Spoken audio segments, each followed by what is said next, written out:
Hello friends, in Yoga Sutra 1.2, Patanjali states that the goal of yoga is Chitta Vritti Nirodha, which means that yoga is stilling of the changing states of the mind.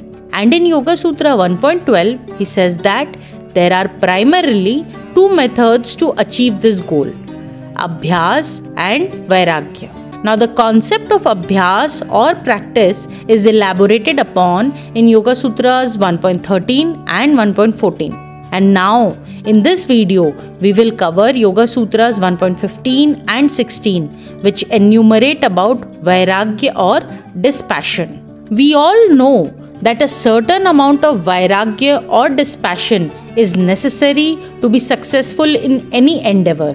For example, can you do well in an exam if you cannot control your urge to watch TV or play games?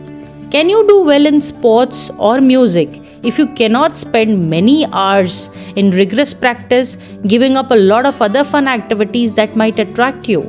Therefore, being able to subdue our distracting desires in order to achieve our goals in life gives you the first taste of dispassion and its long-term benefits.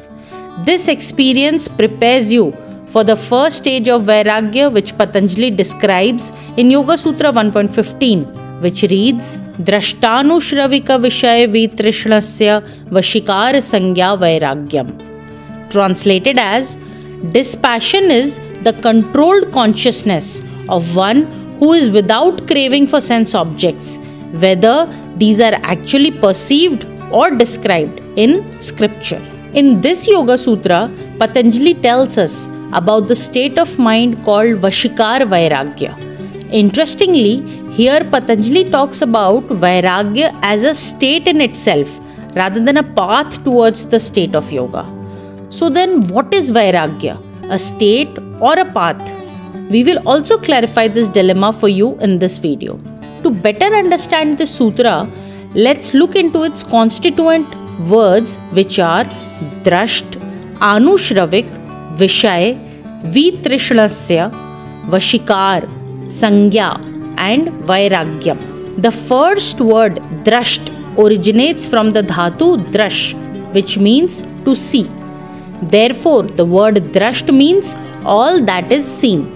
Now traditionally, all the experiences within the range of personal sense knowledge are called Drasht. And the word Anushrav comes from the dhatu Sru, which means to hear, and the prefix Anu reflects lineage or authority. The relevance of this prefix will be soon clarified. The word Vishaya means all the things or subjects. In the current context, pertaining to vision or sound.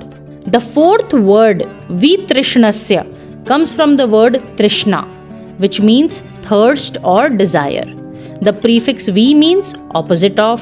Therefore, the word Vitrishnasya indicates having no desire or being without desires. Summing up, the first four words of the sutra means a state of mind where there is no desire towards any objects of vision or sound.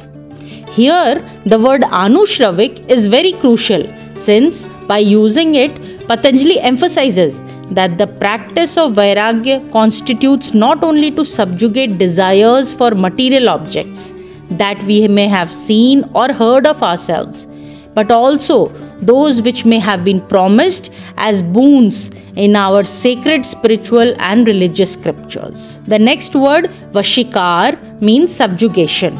And here in this sutra, it is also followed by the word Sangya, which indicates the phrase Vashikar Sangya as the name of the stage of Vairagya. Therefore, the Sutra 1.15 describes a state of our Chitta or consciousness where no desire towards the subject of vision or sound is experienced and is termed as Vashikaar Vairagya.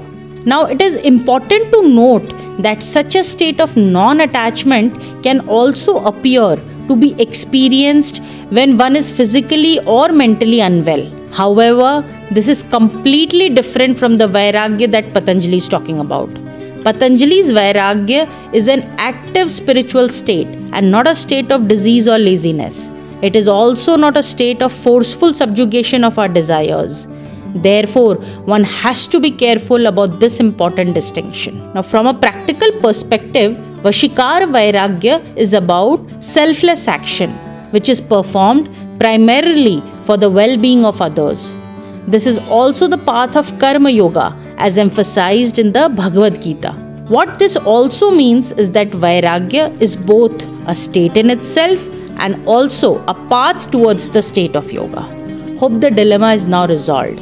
Next, we move on to the higher level of Vairagya, termed as Paravairagya, and is described in the next Yoga Sutra 1.16, which reads, Tat Param Purusha Khyater Gun Vaitrishnayam. Translated as, higher than renunciation is indifference to the gunas themselves. This stems from perception of the Purusha or the soul. Now let us look into this sutra by breaking it up into individual words to better understand what it says. Tat Param Purush Khyatehe Gun and Vaitrishnayam. Tat means then and indicates the succeeding state of Vashikaar Vairagya called Paravairagya, indicated by the word Param, which means the supreme or the highest. Conversely, the Vairagya spoken about in the previous sutra is popularly referred to as Apara Vairagya, where Apara means lower. Hope this semantic paradox will help you remember the distinction. In the current sutra, the two characteristic features of the higher or Paravairagya are indicated by the following words: Purusha Khyate and Guna Vaitrishnayam. Purush comes from the dhatu pra, which means that which pervades the body or world. Purusha is also synonymous with drashta, about which we had already discussed in detail in the Yoga Sutra 1.3. It is loosely translated as the soul. The word khyate means perception or knowledge. Therefore, the word Purusha Khyate means the state of complete awareness of the Purusha or drashta. We can understand it better through the Panchakosha model. So the state of complete awareness of Purusha would happen if one penetrates through the first four koshas to be established in the fifth or the Anandamaya kosh. And it is this experience of witnessing the Purusha that Patanjali states to be the first characteristic of Paravairagya. The next word, Guna, refers to the basic qualities or attributes of Prakriti, namely Sattva, that is light, Rajas is action, Tamas reflects darkness. And as already discussed in Yoga Sutra 1.15, Vaitrishnayam means having no thirst or being without desires. Hence, Guna Vaitrishnayam means detachment from all the three gunas. It is easy to appreciate detachment from tamas and perhaps even from rajas, but detachment from sattva also is hard to comprehend. But that is how it is, because all these gunas are intricately linked with each other. One cannot give up either of them while remaining attached to the other. Hence, in summary, Vairagya is similar to equanimity, neither being attached nor being indifferent to the world around. Vairagya is about performing selfless action for the good of all. In the subsequent sutras, Patanjali elaborates upon the concepts of the elusive meditative states of samadhi, which is perhaps the most exciting as well as the most intricate part of the entire yoga tradition. But do not worry, we will best simplify and clarify these concepts for you in our next videos without compromising on their gravity. Till then, stay connected.